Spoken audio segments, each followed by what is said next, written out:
운동이 주는 보약 비타민 D. 근데 비타민 D는 다 중요한 거 알고 계시잖아요. 그래서 저는 우리나라가 비타민 D 부족 국가인지는 몰랐어요, 교수님. 네.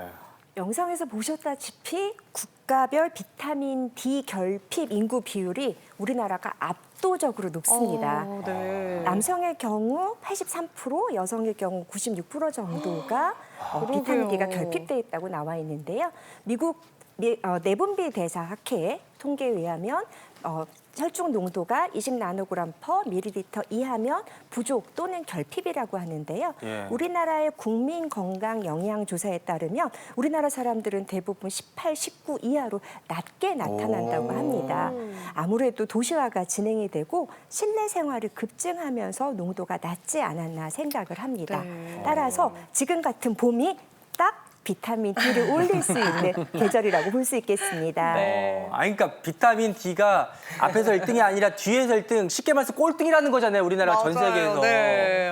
이게 보통 일이 아닌데 이렇게 되면 뭐가 몸에 안 좋은 거예요, 교수님? 이게 정말 저희 입장에서도 심각한 문제인데요. 네. 사실 비타민 D라고 하는 거를 한 10년 전까지만 하더라도 뼈 건강에 중요하다라는 식으로만 이야기가 됐었습니다. 네. 하지만 이 비타민 D는 실질적으로는 우리 몸에서 호르몬의 역할을 하는 굉장히 중요한 성분이고요. 100가지가 넘는 질환들과 연관이 있는 걸로 되어 있습니다.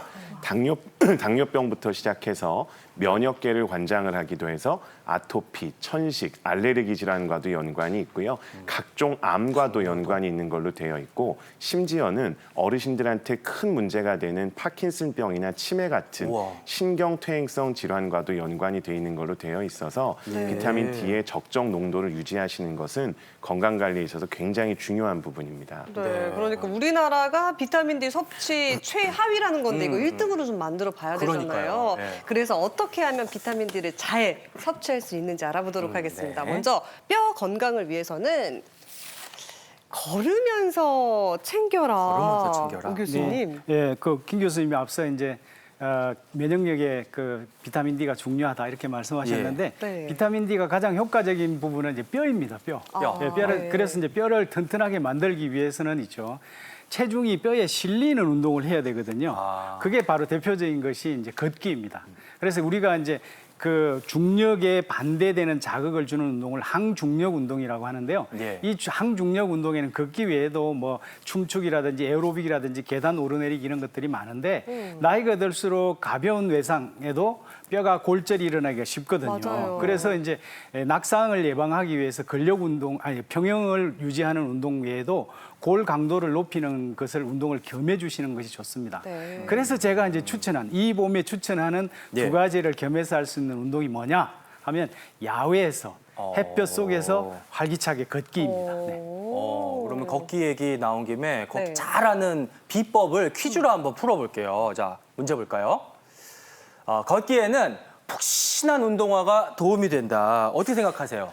제 생각에는 발이 불편하면은 아무것도 할 수가 없잖아요. 맞아. 예. 딱딱한 바닥보다는 이 폭신한 운동화가 좋을 것 같으니까 정답은 O. 폭신한 게 좋다. 오재훈 교수님 어때요? 네, 복신한 것과 부드러운 것은 차이가 있습니다. 딱딱한 거? 아닌가요? 네, 걷기에 좋은 운동화는요. 일단 깔창과 밑창이 부드럽고 유연한 것이 좋습니다. 그래야만 충격을 잘 흡수할 수가 있게 되는데요. 네. 이때 또 너무 푹신한 것이 있게 되면 발바닥 근육이 잘 안 쓰이게 돼요. 그렇기 때문에 이제 너무 쿠션이 최소화되는 것이 가장 좋고요. 그리고 이제 신발의 앞볼이 넓어서 이게 꽉 죄질 않아야 됩니다. 그리고 3분의 1 부분이 유연하게 구부러져야만 걸으면 걸을수록 생길 수 있는 그 무지 외반증 같은 것들이 안 생길 수가 있게 그렇겠네요. 되거든요. 그리고 일단 걷는 신발은 가벼워야 되고요. 너무 꽉 조이지 않게 그 발을 딱 너무 감싸주는 것은 좋은데 너무 적어가지고 혈류순환을 방해를 하면 안 좋습니다. 네. 그리고 또 안 좋은 것은 이제 앞굽과 뒷굽의 차이가 심하면 하이힐 같은 게 대표적인 건데요. 발목의 변형도 오게 되고 또 발의 단축, 그러니까 근육의 단축이 생기면서 막 경련도 생기게 되거든요. 오, 네. 그렇기 때문에 앞굽과 뒷굽의 차이가 크지 않은 신발이 좋습니다. 네. 이런 조건을 갖춘 이제 좋은 신발을 가지고 걸으시는 것은 딱딱한 아스팔트가 아니고 잔디라든지 흙길이라든지 이렇게 우레탄 트랙이라든지 이렇게 네네. 푹신푹신한 신발이 푹신푹신한 것이 아니라 면이 푹신푹신한 것을 걷는 것이 허리나 무릎에도 부담이 적고 오래 걸을 수 있어서 좋습니다. 네, 그러니까 알맞은 운동화를 신고 좋은 길을 선택했으면 이제 본격적으로 걸어야 되는데요. 네. 어떻게 걸어야 좋은 걸음일까요, 우 교수님? 내려걷기. 네, 오늘 이제 3단 보행을 좀 알려드릴 건데요. 예. 제가 보배 씨랑 나가서 한번 걸어보도록 하겠습니다. 3단 보행. 아, 네. 예. 걷기, 그렇죠. 네. 예. 이쪽으로. 네. 걷기를 잘하려면 이제 잘 서야 됩니다. 잘 걸으려면 잘 서야 되는데요. 그래서 이제 중요한 것은 이제 척추를 똑바로 세우고요. 배를 좀 집어넣으시고 턱을 이제 집어넣어서 머리를 수직으로 세우시고 이렇게 이제 걷기를 시작을 합니다. 걷기 전에 3가지를 좀 체크를 하셔야 되는데요. 네. 맨 먼저는 이제 보폭인데 보폭은 이제 자기 키에서 100을 뺀 건데 그보다 조금 더 자연스럽게 걷는 것에서부터 조금 더 걸으신다. 요새 10cm 더 걷기 이거 나오시죠. 그리고 또 하나는 발의 각도입니다. 보행의 각도인데 11자로 걷는 것을 권장하는 분이 계신데 그 허리에 부담도 없고 괜찮으려고 하면 한 7도에서 15도 정도 약간 벌려서 걷는 것이 좋습니다. 아, 그래요? 그리고 발과 발 사이의 보행 간격도 중요한데요. 이게 이제 키라든지 성별에 따라서 5에서 15cm인데 이렇게 하면 좀 어렵죠. 그래서 두 양발 사이에 주먹을 하나 놓고요. 주먹보다 벗어나지 않게 걷는다. 이렇게 생각하시고 걸으시면 되겠습니다. 자, 그래서 이제 지금 제가 3단 보행을 이렇게 준비가 되셨으면 네네. 3단 보행을 시작을 할 건데요. 예. 1단계는 일단 발 뒤끝이 닿는 겁니다. 발 뒤끝에 뒤꿈치가. 중앙에서 약간 하다 보면 약간 바깥쪽으로 닿게 되거든요. 그래서 발 뒤끝에 약간 바깥쪽을 닿고 2단계는 이제 발 전체에다가 힘을 실어주는 것이고요. 3단계는 발끝으로 가는 건데 발끝에서 주로 이제 엄지발가락 쪽을 차면서 나간다. 이렇게 생각하시면 되겠습니다. 그래서 우리가 네. 3걸음을 가지고 한번 해보겠습니다. 1단계, 1단계. 네, 1단계, 발 뒤꿈치, 네, 그리고 2단계 발 전체, 2단계, 3단계 발끝, 네, 다시 1단계, 1단계, 네, 2단계, 2단계, 3단계, 3단계. 1단계, 2단계, 3단계 3단계. 이렇게 하겠습니다.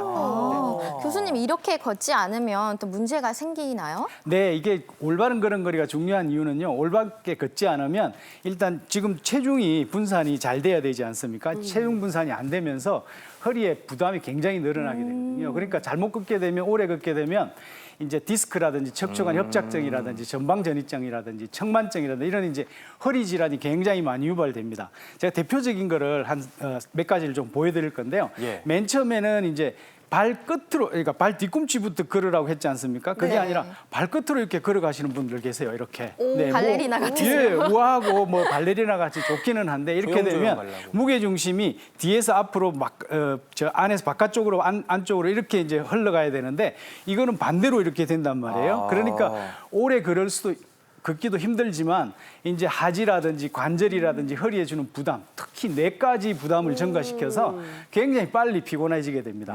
그다음에 두 번째로는 이제 무릎이 바깥으로 벌어져서 걷게 되는 이 오다리인데요. 이 주먹이 하나 들어갈 정도로 이렇게 오다리인데 이걸 이렇게 한번 걸어보시면 아시게 되는데 이렇게 오다리로 이렇게 걸으시려고 하면 바깥쪽이 닿죠? 네, 무릎 바깥쪽에 인대에 일단 부담도 많이 무리가 되고요. 와요. 예, 무릎 관절에 관절염이 잘 오게 됩니다. 이제 반대로 X다리 한번 볼게요. X다리. 예, 이 X다리라고 하는 내향성 다리, 이렇게? 예, 안짱다리라고도 하죠. 이렇게 아이들이 걸으려고 하면 이미 무릎이 앞으로 튀어나오고 있죠. 발이 안쪽으로 들어가고 고관절이 딱 구부러지게 됩니다. 그러면 고관절, 무릎, 발목에 손상이 입을 수밖에 없어요. 이렇게 걷게 되면 당연하게 그렇게 되어집니다. 그렇네요. 이제 우리 아버님들이 제일 많이 오는 게 이제 배가 나오면서 팔자걸음을 팔자걸음, 걷게 되는데요. 네. 발끝이 바깥쪽으로 향하면서 이렇게 걷게 되죠. 이렇게 그죠? 약간 양반 괜찮을 것 같은데. 이렇게 걷게 되면 일단 허리가 앞으로 이게 과도하게 전만이 일어나면서 허리에 부담이 굉장히 늘어납니다. 그리고 또 이 고관절 밑으로 그 관절의 퇴행성 변화도 굉장히 빨리 오거든요. 그래서 이 잘못된 걸음걸이를 걷게 되면 관절이라든지 근육이라든지 또 또 전체적인 척추라든지 신체 구조의 변화가 오기 균형이 때문에 깨지는. 예, 바르게 걷는 것이 굉장히 중요합니다. 이렇게 걷는 운동을 하다 보면요, 이렇게 살을 빼고자 하시는 분들이 빠르게 걸으시는 분들이 많아요. 네. 또 빠르게 걷는 것도 제대로 걸어야 되잖아요. 네, 어떤 네. 방법이 있을까요? 네, 요즘 이제 봄이 되니까 살 빼려고 막 걷는 분들 많으시죠. 네. 그래서 살을 빼기 위해서는 다이어트를 위해서 우리가 걷는다고 하면요. 칼로리 소비량을 늘려야 됩니다. 예. 이 칼로리 소비량을 늘리는 중요한 걷기의 요소가 있는데요. 하나는 걷는 강도하고 하나는 걷는 시간입니다. 그러니까 강도를 증가하려고 하면 이제 정하려고 하면 어떻게 되느냐 하면 우리가 평상시 이렇게 걷는 속도 있죠. 네. 이런 속도가 시속 4km 정도 되는데요. 이렇게 걷는 거에 1.5배속으로 가시는 거예요. 1.5배속으로 이렇게. 1.5배속으로 팔을 힘차게 흔들면서 이렇게 가시게 되면 보통 이제 시간당 3,000kcal 이상 소비되는데 이렇게 1.5배속이 된 걸 어떻게 하느냐? 그러면 숨이 차고 땀이 나기 시작해가지고요. 옆 사람하고 얘기하기 힘드는 거예요. 도배 씨 있잖아요. 오늘 뭐 이렇게 좀 힘든 이런 이제 걸음걸이 말하기 데이트는 힘든 못하겠네요. 정도. 네네. 그런 걸음걸이로 걸으셔야만 살이 빠지게 되고요. 시간도 중요한데 적어도 30분 이상 걸어야만 이게 이제 칼로리 소비가 일어나기 시작하는데 놀랍게도 한 60분 이상 걷게 되면 그 운동이 식욕을 대체할 수도 있습니다.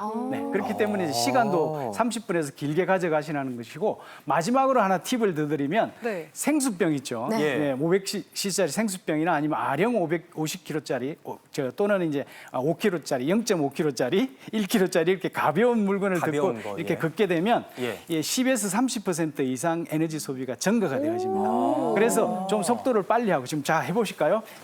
이렇게 우리가 걷지 마시고요. 네. 이렇게 좀 속도를 빨리 해서 우리 파워워킹이라고 아령 하죠. 들고. 숨이 차고 땀이 나서 옆에 사람하고 이야기하기 힘들게 할 정도로 땀이 나기 시작하는 속도로 걸으시면 되고요. 물병 같은 거 드시고 반드시 나가서 드시고 이제 걸으시고 30분 이상 1시간 정도 걸으시면 좋겠습니다. 네. 예. 이렇게 운동법 여기까지. 배워봤습니다.